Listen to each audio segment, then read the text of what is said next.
40 hours of working in a week, 52 weeks in a year, and an average career length of 40 years. Your career is 80,000 hours. That's a lot of time. So you might want to make it fulfilling. Make your career meaningful in a role that puts you in the best position for success, financially and impactfully. These are the 10 career tips that I wish I knew when I first started my career. Number 1, it's okay to not know where you're going. Your career is a winding journey.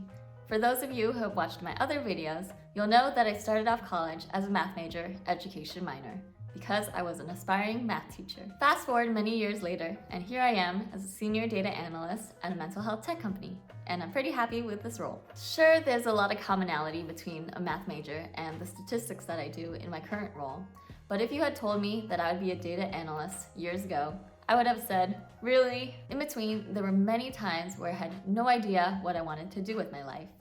But I've gotten to this point where I'm happy with my role. It took a lot of self-reflection and a variety of internships. My story is not unique. I know other people who also haven't had a linear path. During internships and jobs, I have reached out to people in high-level positions and asked them how they got to where they are now. And a common thread of their stories is that they had diverse roles, especially when starting out. And they wore many hats, which means that they did a multitude of things before they got to where they are. It's reassuring to hear that most people are lost in their careers at some point, but they find their way. Not everyone knows what they want to do out of the womb. So don't worry if you don't have your career planned out, which brings me to my next tip. Try many different roles, especially if you're younger. And even if you think that you're 100% about a role, still try different things. At the beginning of college, I fell into this trap. Because I wanted to be a math major, I focused on my math classes and spent a lot of time commuting to schools so that I could shadow teachers. What I wish I did instead was to keep an open mind and look at the courses that I saw myself enjoying and excelling in most. It does become slightly harder to switch paths as you get older, but if you're still in the internship stages, you can try a lot of different roles. After some exploring and self-reflection, I chose to be a public health major, but right out of college, I still didn't know what type of job I wanted. I applied to an interesting health policy research role that was on my major's email listserv. After an interview, I got the job. And did I enjoy working there? Well, it was a good experience, but I knew that I didn't want to do it full time. What I did learn was that I liked elements of the job and didn't like others. For example, I liked collecting data and working with numbers, but I would rather have a minimal amount of research and writing. Another role I tried was a marketing analytics role. This was a little closer to what I wanted to do. I liked the aspect of looking at metrics and predicting trends in the future. Trying many internships is great because you chip away at the long grocery list of things you might be interested in and start making a list of things you know you don't want to do. With this method, you'll get to a job where you're happier much faster. So it's clear that you won't like every job that you try. So that brings me to never burn bridges. Even if you have an undergrad instructor that you don't see eye to eye with, or a manager at a job that you're not crazy about, don't get on their bad side. Picture applying for a job where the interviewer is your past student instructor or manager who now works at your dream company. You may think, what are the odds? But actually, the world is quite small. You want to ensure that you're keeping good relationships with any potential coworkers or managers. In your job interviews, they'll probably ask you why you are leaving your job. Do not give fully honest answers where you talk bad about your company, but instead, focus on what you want in your future role. When you're leaving your role, make sure to give at least 2 weeks notice to your employers. And don't show contempt for the job you're leaving. Show your appreciation and leave gracefully. If you have the best case scenario, you'll have a great mentor to keep in touch with. Mentors are great, but sometimes you may only have them for a short period of time. And that's okay. A common question I get on TikTok is, how can I get a mentor? After college, there aren't many organizations that have a mentorship program. At this stage, mentors usually show up naturally, or you have to forge these relationships. For example, I had a great mentor at that health policy role after college. She was my manager and she helped me grow by placing me on projects that I was interested in. My manager connected me to the right people, and even on the last day of work, she gave me this book, Designing Your Life, which I highly recommend. The book has useful guiding questions to help you discover what you might want to do with your life and how much of an impact you want to make. What's cool about the book is that it puts you into the mindset of a designer when building your career. So I don't consistently chat with my mentor anymore, but her guidance under that role was amazing. I still keep in touch with my mentor by sending her an update every 1 or 2 years. Keep in touch with your mentors by sending them a warm greeting or an update about your career and life. If this feels unnatural for you, the holiday seasons are a great segue to send this message. Keeping your mentors as connections is great because they know of your skills. When you're looking for a job, they may know of an opening that is perfect for you. When you're applying for jobs, cast a wide net. First step of applying to jobs is to reach out to your network and see what's out there and what's available. And who knows, you may be able to get a referral from someone you know.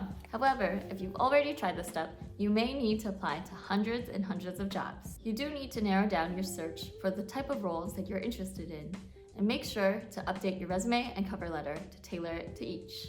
Don't pass up the opportunity to interview, even if you're only slightly interested about the job. You need to get all the practice that you can. Other than practicing interview questions online, the best way to practice is through actual interviews. And when you finally get that job, you'll start with the onboarding period. Use this allocated onboarding time to ask a lot of questions. When you get the job, the onboarding period is where you can really understand your company, role, and team.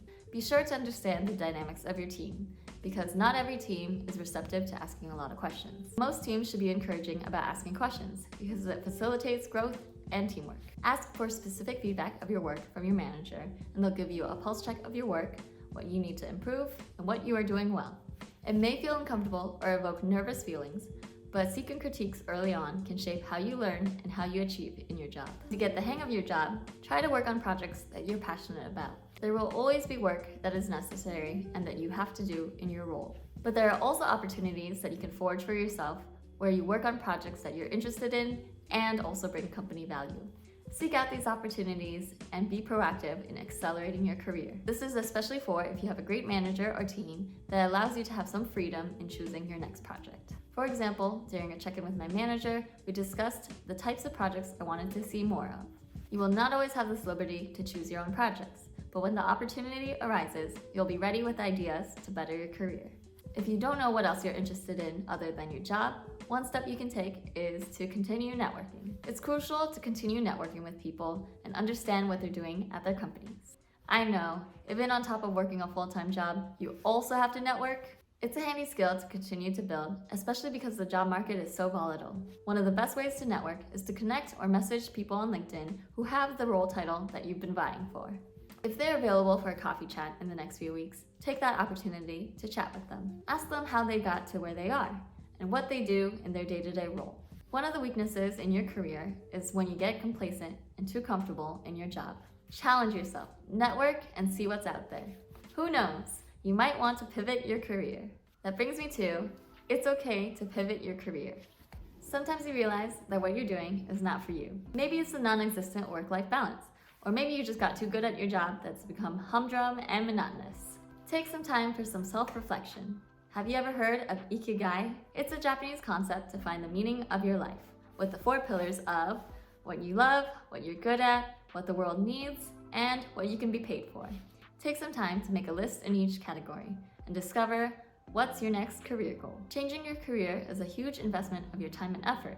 You'll most likely have to make a lateral move. A lateral move is when you're changing positions, but you're not moving levels. It's not too late to make a career change, but it will take a lot of work. Finally, don't compare yourself to other people's career journey. It's easy to fall into the rut of comparing yourself to someone who's a manager at 28, for example, or someone who has the job title you want at your dream company. I myself fall prone to this way more than I want to. The truth of it is, there will always be someone better or someone with a higher position. That's not going to change. But what you can focus on is how you can improve, and as cheesy as it sounds, compare yourself to who you were before. When you do that, you can concentrate on the progress that you've made and the steps you need to reach your goals. We may not be where we want to be, but be present at your current stage or position, whether that's an internship or a stepping stone job. Take the experience in stride and learn as much as you can.